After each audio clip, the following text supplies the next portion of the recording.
Hello chess fans, this is Rick from Chess to Progress with number 10 in the series Endgames.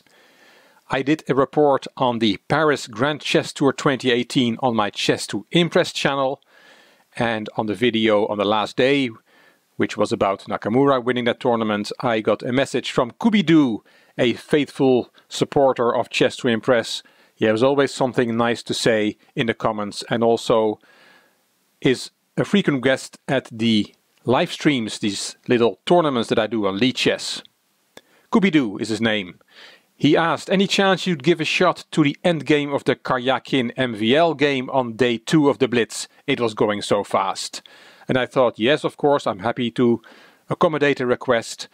And I thought, let's put it on the endgame series that I'm doing on Chess to Progress. As I always say, to progress at chess you will need to study tactics, study endgames, study the classics from the past and the present, and analyze your own games. And on all these 4 topics I have series on the Chess to Progress channel.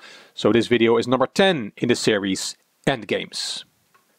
We'll look at that game that Kubidu asked for, Karjakin versus Vachier-Lagrave. It was round 25 of a total of 28. And as we want to focus on the endgame in this video, I will go through the first 34 moves quite quickly without any commentary.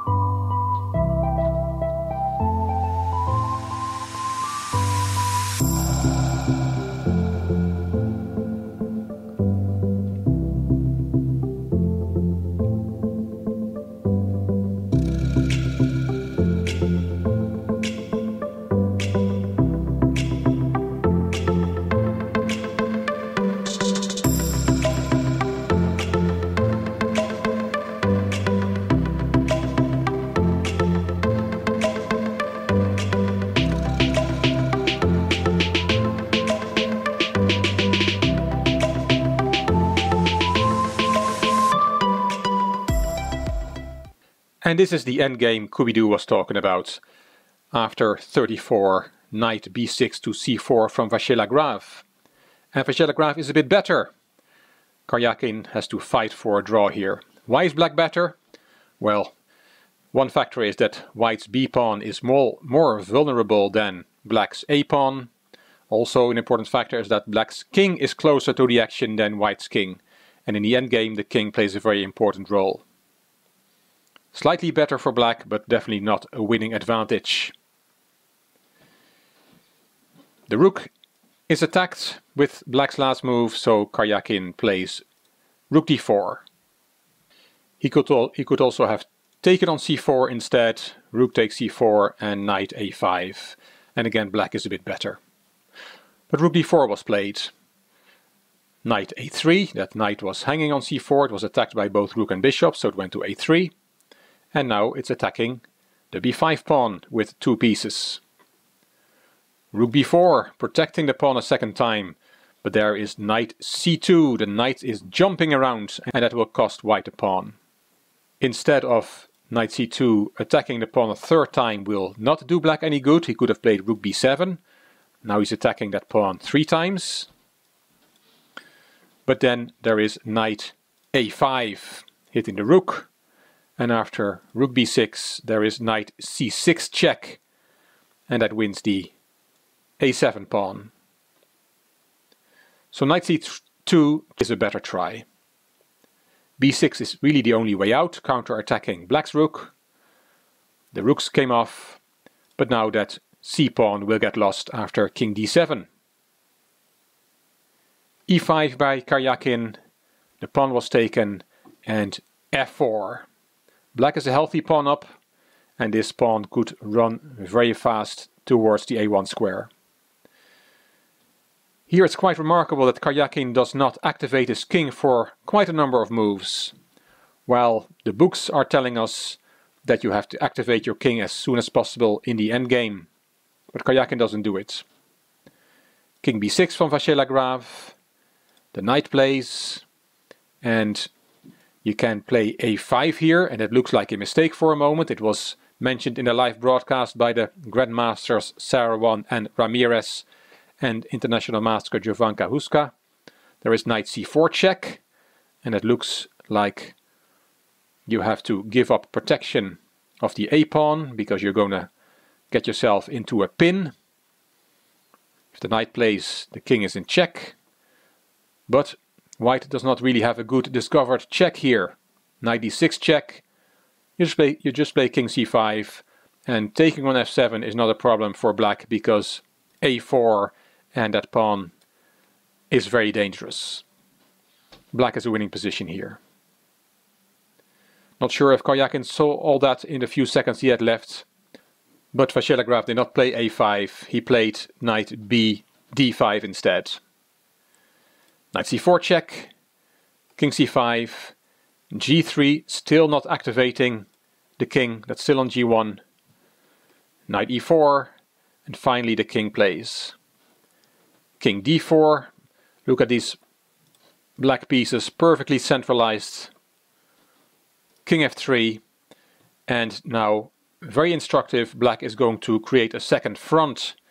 He doesn't put all his eggs into the basket of the a-pawn, he's going to create something on the king side as well, where he has domination with his centralized pieces. He plays g5, and Grandmaster Sarah 1 called that breaking up the team, breaking up white's team. h4 from Karjakin, a pawn was traded, breaking up the structure on the king side, and now a5, very nice move. Just giving up that pawn to distract the knight as he sees he's winning on the king side, does Maxime Vachier-Lagrave. Karjakin hesitated for a few seconds, but saw he had no option but to take that pawn. Knight d2 check, forcing the king back, and knight takes f1, forcing the king back even further. The white king is back on the bottom rank where he started. Look at the difference in piece placement. White's king and knight on the edge of the board, black's king and knight beautifully centralized. King e4, knight b7, there goes one pawn, knight d8, attacking f7, but black doesn't mind about that. He takes on e5, knight takes f7 check. Black of course has to be careful, he has only two pawns left, he has to avoid to swap one more pawn, which would give white a chance to give his knight for the last pawn, and then it would be a draw with just a black knight on the board. King f6, knight d6, knight e3 check, king f2, knight f5, threatening a knight swap. That would be a winning king and pawn endgame for black. Knight takes f5, e takes f5 is very easily winning. So white played knight e4 check, king e5, knight g5, hitting the h7 pawn, h6, knight f3 check, and king f4. Here it was commented by the Grandmasters in the live broadcast that white would have much better drawing chances if his h-pawn was back on h2. On h4 is quite exposed and will get lost, as we'll see. h5, king g4 is going to pick up that pawn, knight e5 check, there goes the pawn, king f3 desperately trying to improve his king position, king g5, knight check, king f6, and knight d8. There comes the first pawn forward, king g4, and knight g7. A backward knight jump. What's very clear here and very instructive is that Vachier-Lagrave is not rushing. He's not rushing his pawns forward. And that's a very important rule in endgames. Do not rush. Knight b7. There goes the pawn, protected by the knight. King back. King up. Another check. King attacks the knight.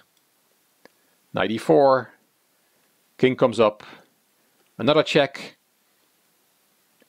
King d4. Knight e4. Nice blockading square for the knight, but he cannot keep it. Knight e8 is going to dominate the white knight. Knight g3. And knight f6, again very instructive. It's protecting the h-pawn and it's taking the nice e4 square away from white's knight. Very nice. King e2, e4. Now it's not so difficult anymore.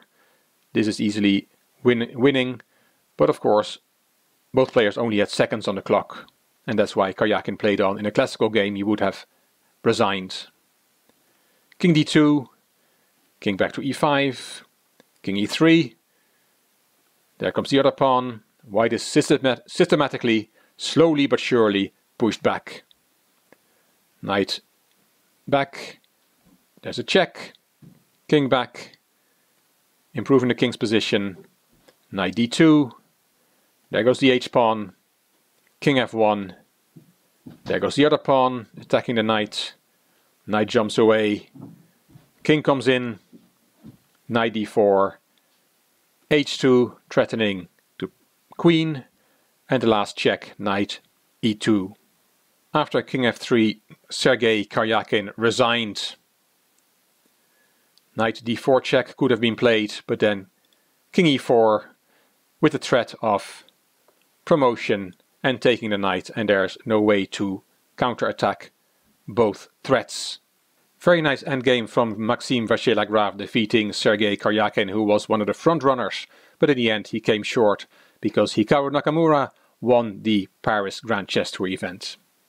Thanks to Kubidu for his suggestion to make this video, and I hope Kubidu you enjoyed it, and I hope the other viewers also enjoyed this video. If you did, please give the video a thumbs up and please subscribe to the Chess2 Progress channel. Please leave a comment, I will read them all and I will reply.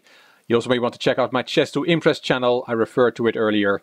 The link is in the description box of this video. This is Rick for Chess2 Progress. Thank you for watching.